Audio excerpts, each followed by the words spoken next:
It's what my path is. Mm-hmm.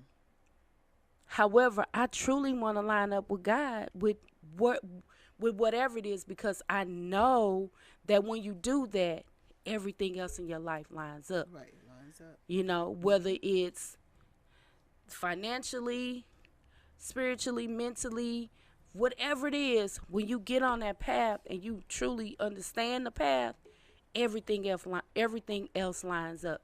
Now, when I came back this afternoon, when I came back this morning, some one of the excuse me, one of the other people who attended the retreat said that when she saw or just something that resonated with her about Dr. Connie is that she seems to be so Free. free. Right. Whenever she sees it, she just seems to be free. And to, like she said, to get to that place, it took work for her to get that. And that's how I want to feel. Like Mm-hmm. nothing bothers you. It's not that things are not happening. They just don't bother you. They just don't worry you. They just don't consume you. And I feel like that's what we do. We get consumed with things. Like I know you.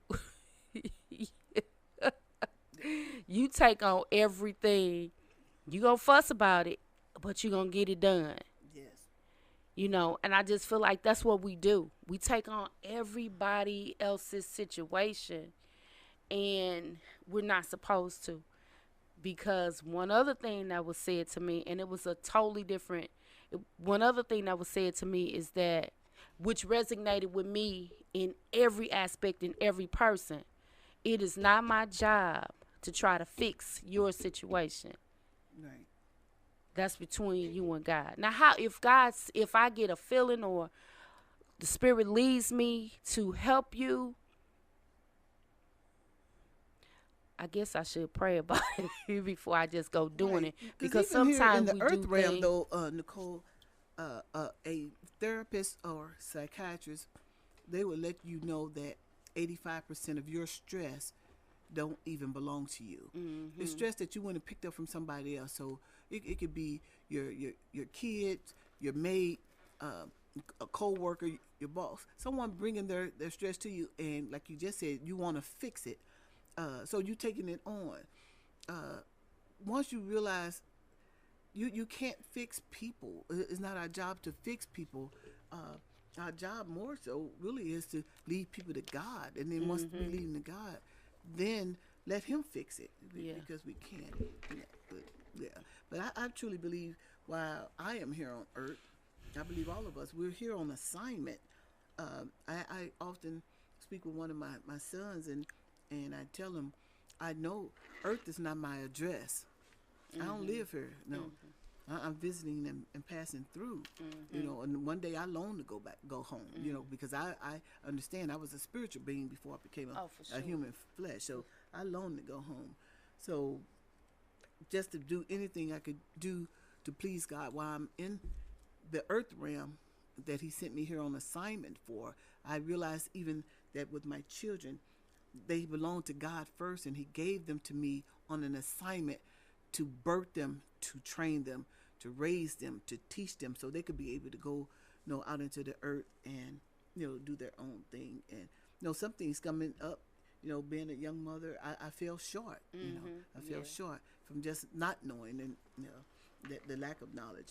And as I grew older and grew closer to God, and I learned, and now I keep them covered. I keep my children covered along with my grandchildren. Now, when I leave here today, I have instruction to God. I have to go lay hands on my baby girl who's pregnant. I have to lay hands on her womb and pray life into the baby. So when we get assignments from God, and once you come into knowing who you are, sometimes not for a long time. Let me just say this: I ran from who I was. I've been knowing really who I was probably since the age of 8. But when you live in a secular world, Hmm. you want to feel a part of that. You want to feel wanted, like. So you wanted to do what they did. If they went clubbing, that you wanted to do it too. You didn't want to feel like this outcast. Hmm. But when you grow older and closer to God, those things don't even matter. They Right. really just don't matter Right. Yeah, and I think that's what it is. It's a we live in a world to where if you don't fit in, you fit out. Right. And if you don't fit in, you feel like I need to do something different or I need to do what everybody else is doing. And not to say you are being a follower, but just in a sense of I do enjoy doing this, so it's okay if I do it, although I know my life is called for something Something else, bigger and greater. you know? And I truly believe that when we get to the place to where we understand what the bigger and greater is, then all these other things that we worry about, they won't be worries. Right, right. They They'll won't even. just be life situations. And I feel like the moment that, let's say, when you said when you were a young mom, it was things that you feel like you fell short, and I feel like even as a parent in general, when your children go out of alignment with the things you feel like you taught them, at some point you still feel like you fell short, no matter what it is, until you align yourself with your spirit, with God, and you understand that I did what I was supposed to do, or I did what I knew how to do, and everything else, you know, I finished my assignment, or I did what I was supposed to do. Right. And I think we as parents feel like our assignment with our children is never done. Right. Yeah. However, that's not true, because we are human beings and we've been led by humans, we've been led by the world. The assignment for us in our minds is to always hold on. It's to always to be telling our children, you should do this, or you shouldn't be doing this, or when you feel like they're going out of whack, you're supposed to tell them this and you're supposed to tell them that. And as a parent, yeah, that's the thing that you're going to do. But I feel like even like with us, when we get out of alignment with God and when we get all over the place, it's not so much that these are things that we already know. So it's not so much that God is like, you need to get it together, you need to pull it together. Subconsciously, we already know that. Subconsciously, we know it, so we just get back on track. And that's even with our children, the things that we taught them, they're gonna get back on Yeah. track It'll with come it back at to some them. point when they have the opportunity to, and it's up to them to make the decision to get back on the track. It's not up to you at all. It's not up to you what they're gonna do when they become adults. You can still guide them and say all the things that you choose to say, but ultimately the decision still belongs to them. And I feel like we become so overwhelmed with our children's lives that we forget what it is we're actually supposed to be doing with them, or we forget that God and all the things that we prayed about and all that's still the ultimate control. Right. I'm forgetting the young lady name. She sings with Maverick City. Oh, The okay. black girl, last name, I think her name is Rainy. Rainy. But however, she have her new single out. Is called "I'm Not Ready," uh, and she's singing about how a person being out in the world, they ain't ready to come in yet. They like what they doing. I like clubbing. I like getting high. These things. I'm not ready yet. You know, and she's thinking from a point where someone that came, um, you know, to the realization that they wasn't ready yet to, I don't know who that is. to live the life of Christ yet. But she know him, and she feel that tug, but she, sin feel good. Bottom line, point blank, sin feel good, and the song just let you know from a person standpoint, I'm not ready to come in yet. And sometimes we find that like with our children, uh, they might not be ready yet, and you might need to stop doing this. Don't do that. Don't do that. But they ain't ready yet, so you just have to keep praying and turn that over to God. And ultimately that's That's just it. That's just the bottom line to life. We want to control every aspect of our lives. And at the end of the day, and I think I learned this a long time ago, but I really just started implementing it in my life probably within the last year, I say year and a half. The only person you have control over is yourself, and Mm-hmm. that is limited. You know, you have control because you have free will to make moves and do things that you want to do, but I feel like it's still a spiritual thing. You know, I still feel like although I have control over how I move, I still believe that life still has to line up, you know, Mm-hmm. either with this road or that road. And I don't know, I just with the retreat this weekend. And if you are not a person who meditates, I would strongly suggest whether you get on YouTube or whatever it is you need if you want to learn more about meditation, I suggest you strongly do it because it really takes you deeper to a place of, well, let me say this. So one of the things that was said was you can make your mind believe anything, or you can make your mind see and feel anything, and that's what meditation does. Mm-hmm. In all actuality, we can do that consciously as well. So the things that you think on, and we all know this, so a man thinketh so it is. We all know that, and that's so true. So when you learn to meditate, you learn to, I believe you really learn to align your life with how you want things to be in your life. Yeah, I think the meditation actually take you out of the earth realm, Mm-hmm. into a spiritual realm where you could be able to hear and consult and talk with and dance with and just whatever you do into another realm of just spirituality, uh, Mm-hmm. something that you can't, you know, within the earth realm. We can get our minds consciously, like you just said, to think and believe anything, but what we can't do in the earth realm is have a conversation with ourself and ourself talk back to us Mm-hmm. audibly where you could hear it like right Mm-hmm. here. Mm-hmm. So when you go into that spiritual realm, you go into that's deeper thoughts of God, and then you can be able to speak. You know, we went into see, people don't meditate. This here, what I'm about to say, it sound a little strange, but today we went into the seventh heaven.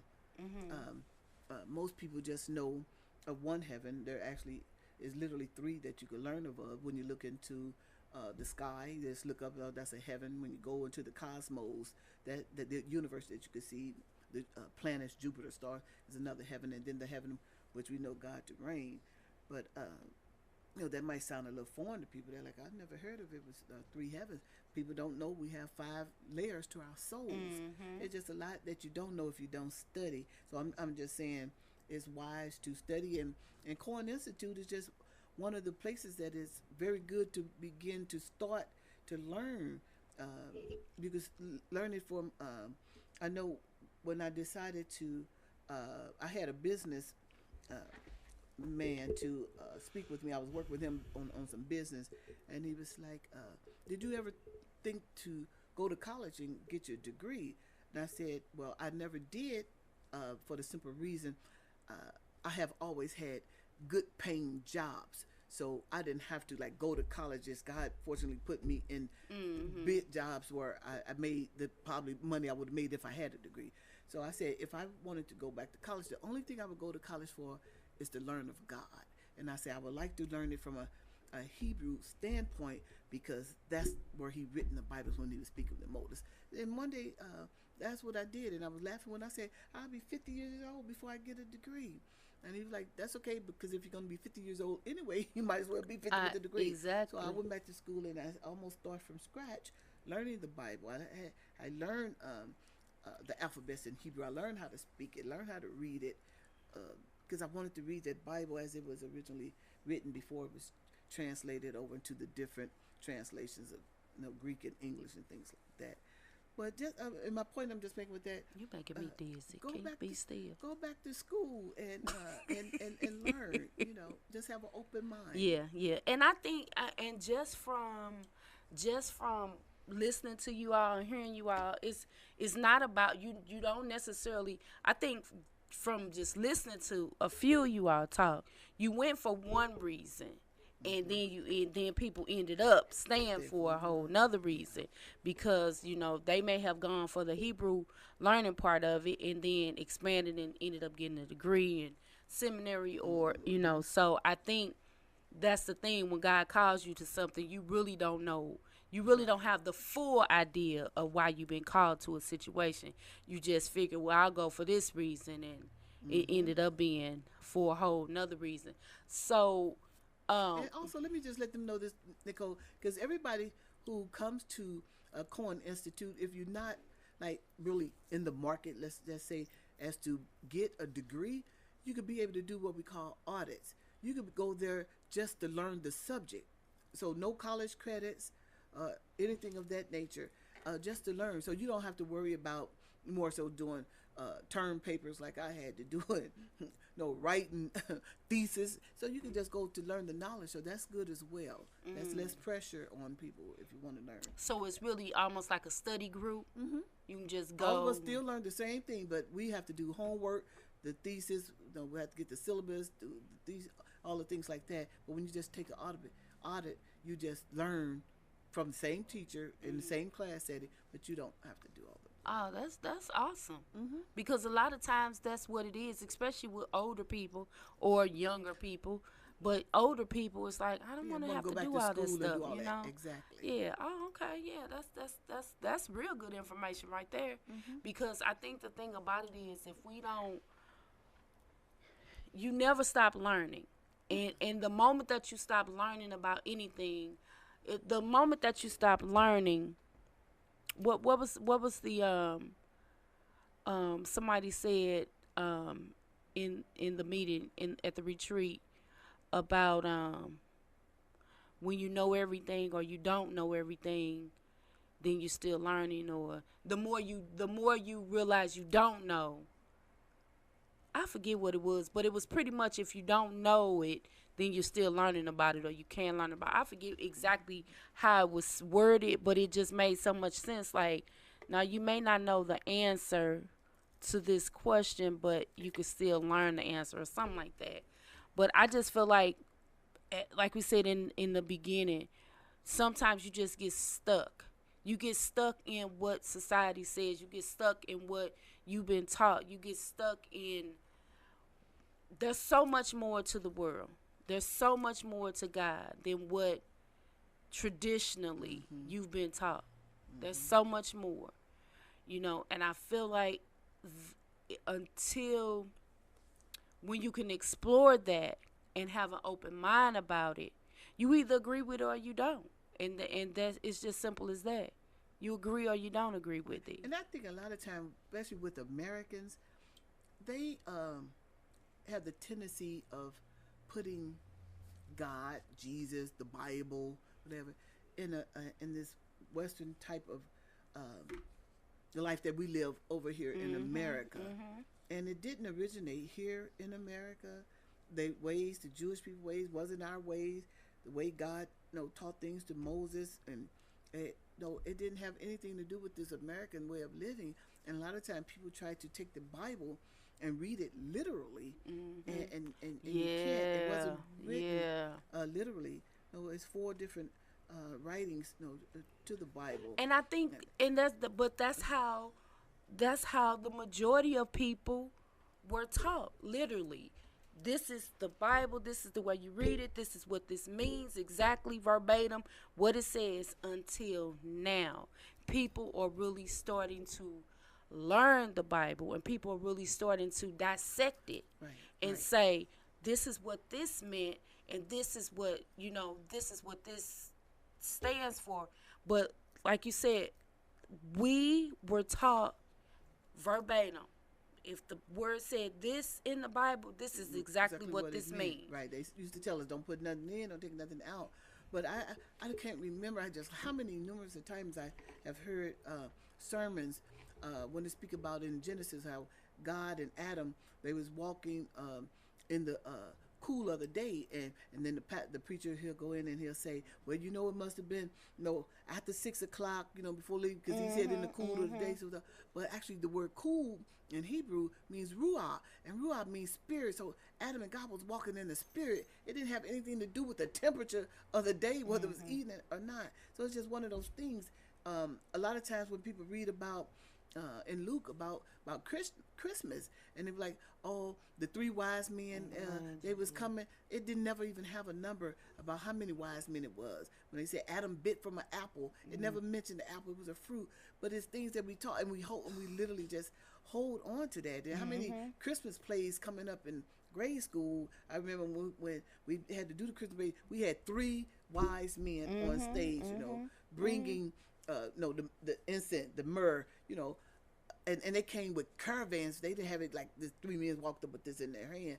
So it's just things like that if you just study more, you'll see some of the things we was taught traditionally. It just wasn't in the Bible. I believe, and I like I said, I truly to have an open mind, even if, because to me religion is one of those things that you can't debate with people. Right. Because people are going to have their thought process and you're going to have your thought process. But I just feel like this. If you respect my thought process and I respect yours, then you can coexist. But when you're in that space to where it's this way and it's this way only, I don't care what you've been taught. This is what the Bible says. I even noticed like with pastors that, like I always use Bishop T.D. Jakes because this is my season with him, because you have seasons for what you have seasons for. I'll use him because there was a season that I had with him when I was younger, and then I got out of the season with him, and to me, you can tell that he has studied the word, because he teaches it different now. He's not just, and he tries to be very strategic on how he implemented because of his traditional followers that he have. He's not trying to lose them, so he has to teach them in a different way. And I watch him now that I know a little bit more of the Hebrew, the original language, how he incorporates certain things from the Old Testament, and through Hebrewism to the new generation. You could tell that he has actually learned and studies to be able to interpret it, like you said, in a traditional way.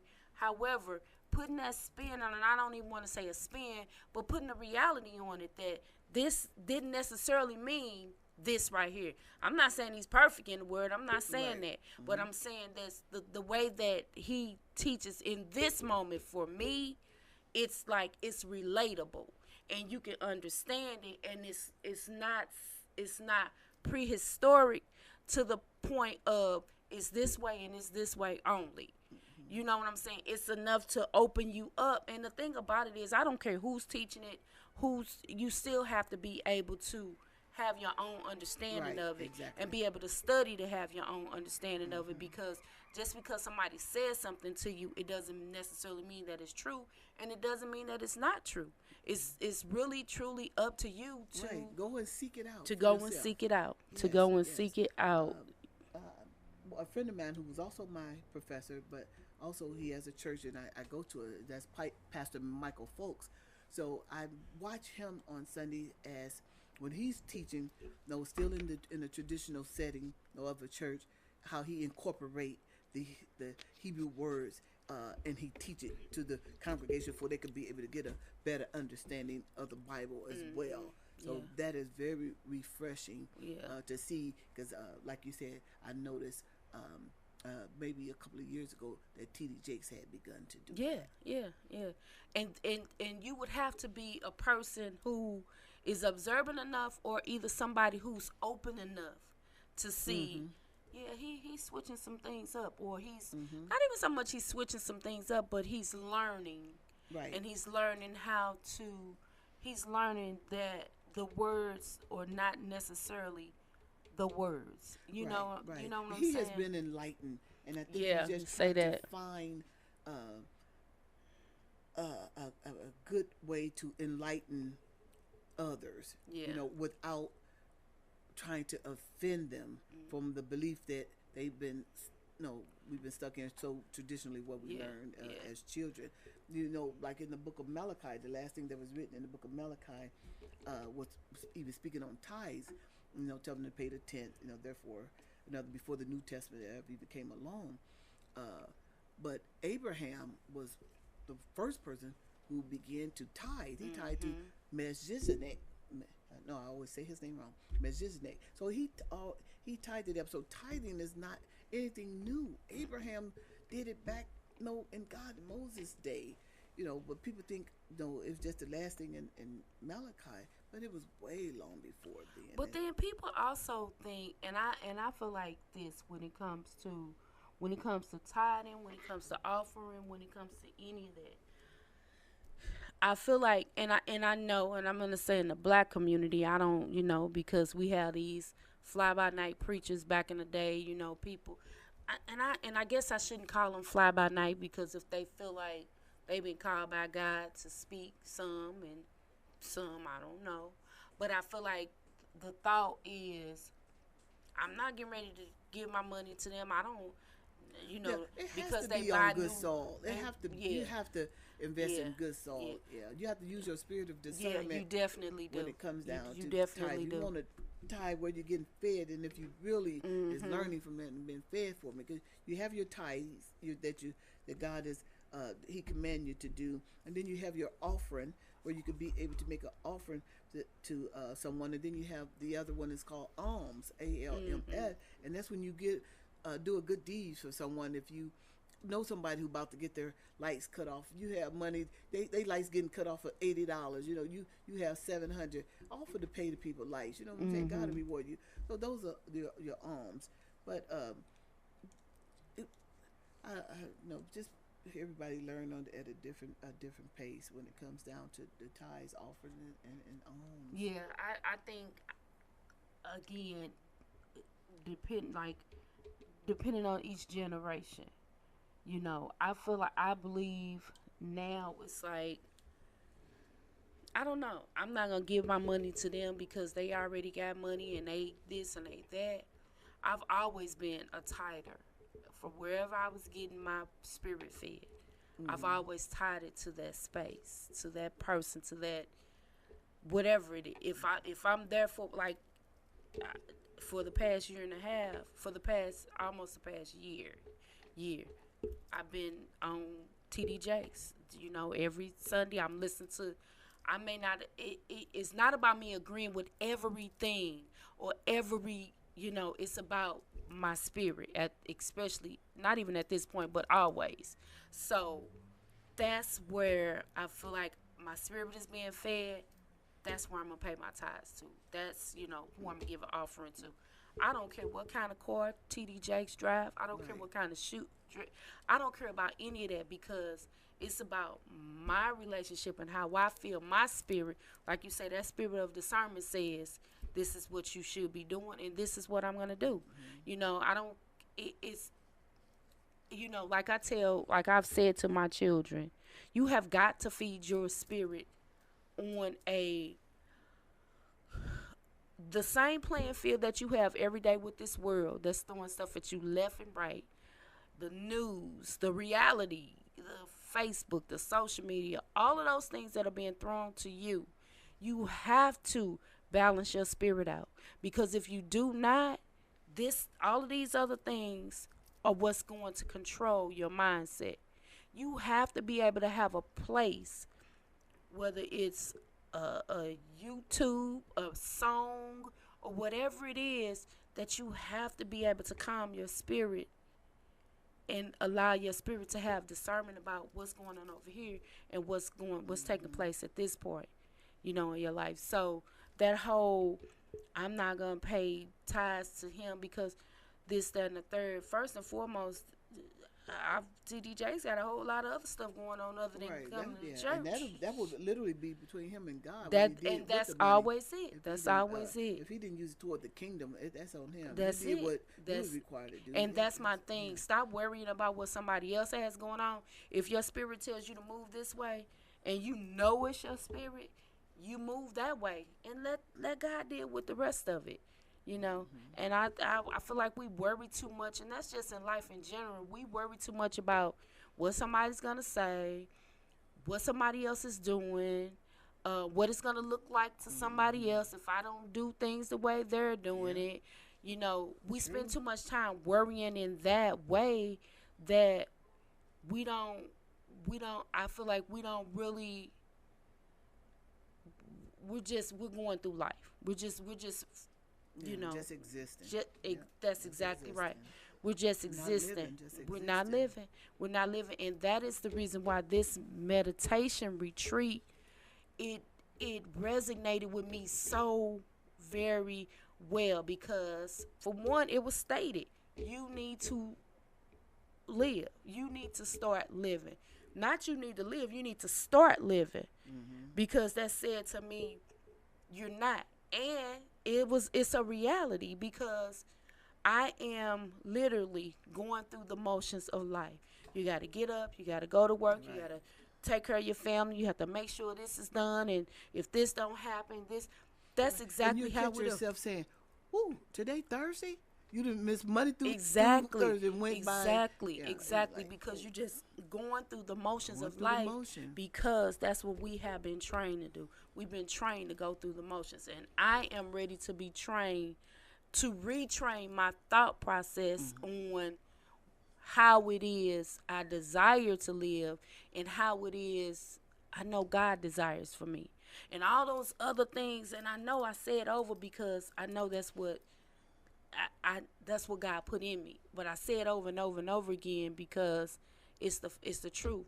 When I move in that direction, everything else is it's gonna happen. Fall right in place. It's gonna fall right in place, because I'm aligning myself with the things that God is just sitting there waiting. Like, girl, I've been waiting on you.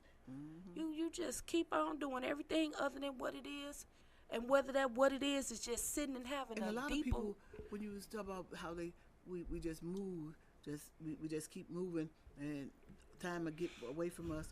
A lot of people think there's movement is progress, but it's not. You can take a rocking horse, it make motion, go back and forth, it's moving, but it's not going anywhere. Yeah. They're not making any progress, and we find ourselves caught up in that rocking horse type syndrome. Yeah. Like, make some. What was different from today, from the day before, other than you making those same motions? You're going back and forth, doing the tedious, mundane things of I the know, day. right? But what progress have you made? You know? Yeah, You have, that's how you have to be conscious of that. You know? You do, and I think that's the hard part for us, being conscious of doing the same repetitious things over and over that don't. Child, this little scarf is about to fall completely off of my head. I was trying to make it cute, y'all, but anyway, just going through the motions and doing the same things over and over and not really living. And for me, I have got to experience my moments.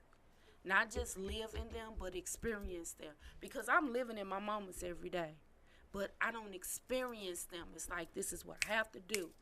Let me do this and let me do that. And then the day is gone. But what have I really done to experience this day? You know, did I wake up and some days I do, but not all day. Did I wake up and smell the flowers, or did I wake up and see some parts of nature? Did I, Right. you know, how did I experience this day? Did I just wake up and start moving like I normally do? You know, so I don't know. And when you wake up, command your day. Hey, today it's going to be this. Call on the divine. Show me. Order my steps. What should I do today? Yes, command your day. Be intentional about the things that you want to happen for that day, and put it in motion. You know, we say what we want, but we say it, but are we intentional about doing exactly what it is we feel like should be happening on the day? But even when you say commanded and you said it, commanded and ask God, how, you know, what should I be doing? Even if you do it before you go to sleep at night, you know, God willing, you get a chance in the morning, because that's another thing we take for granted. We take for granted that when we go to sleep, we're going to wake up in the morning. Right. I and have gotten in a place. We take that for granted. And with the Jewish people back in the older day in the Old Testament, when they woke up in the morning, before they literally let their feet hit the floor, and it's something I have adopted, before they let their feet hit the floor, they pray and say, God, thank you for returning my soul back to me. Because while you slept, your soul could have been snatched. Everybody, they think and take it for granted you waking up tomorrow, and it's not so. That's like we were talking about the prayer that you teach your children. Right. Now I lay me down to sleep. I pray the Lord my soul to keep. If I should die before I wake, I pray the Lord my soul to take. Because you just assume that you're going to wake up in the morning, or you assume that going through the motions of life that you get another second to do something different. So now what I consciously do this at the end of the night, the last person that I'm talking to on the phone, or the last person maybe whatever, I consciously say, good night, God willing, I'll talk to you tomorrow. Because I don't know. I hope and I pray, but it's not a given, because I don't know what my time is here. I don't know what the plan is. You know, I can only ask God to order me. I can only follow the path that I feel, but that still doesn't say that I know when my number is coming up. Right. It just says that, okay, I'm just going to work on living my life a little differently, or I'm going to work on this part of my life and just pray that I get another chance to do it differently, or I get another chance tomorrow to continue whatever it is God would have me to do. So, anywho, yeah, my scarf is just, this is really not a scarf. This is a pretty wrap, but it's just slid all up over my head. Anyway, I would like to thank Kelly Subline teachers. I am not coming to work tomorrow, but I would really like to thank, no they didn't, I would really like to thank Lisa for coming on today and continuing this conversation about meditation and just energy. We didn't really touch on energy as much as we talked about meditation, which is kind of the same, but energy is so real, and we often say you can feel a person's energy, or I don't want to be around that energy. All those things are so real, and we just really don't know how to use the energy that we have to put us in spaces and places that we have no idea where God will really, what God really has for us, because we don't take all of those things and use them, because we're so stuck in the traditional way of living, and anything outside of that is the devil. Right. You know what I'm saying? And that's not true. That's not true at all. So Lisa, one more time, I just want you to let us know about Cohen. What's the name of it again? Cohen Institute. Cohen Institute. Cohen. I think I'm gonna sign up. Hold on. Cohen Institute. You could be able to put in your phone. Dr. Connie, you could be able to give her a call. Her phone number is 618-334-0740. Our school is located in the vicinity of 270 in Lindbergh, of that Bommarito building. Also, she has Zoom. Some people live out of state, so you can watch it on Zoom as well. But give her a call and tell her, Lisa and Nicole, you heard us here and invited you on out. You can also audit the class or take classes for college credits. Yeah. It's time to expand our minds and be great. For real, be great. All right, y'all, because this scarf is working my nerves, and I am going to get out of here. Thank you all so much for joining us today on Conversations with Cole. Tanisa Feel Better, and we're out of here. I guess we're out of here. Bye. Yeah, we're out of here. Let's find a song to take us out of here. I don't know. We're just going to go. All right. See y'all later. Bye. Oh, baby, this scarf on my head. Let me. Oh, hold on. Let me. It just continued to twist and Didn't twist and it? It's twist. just all over the This place.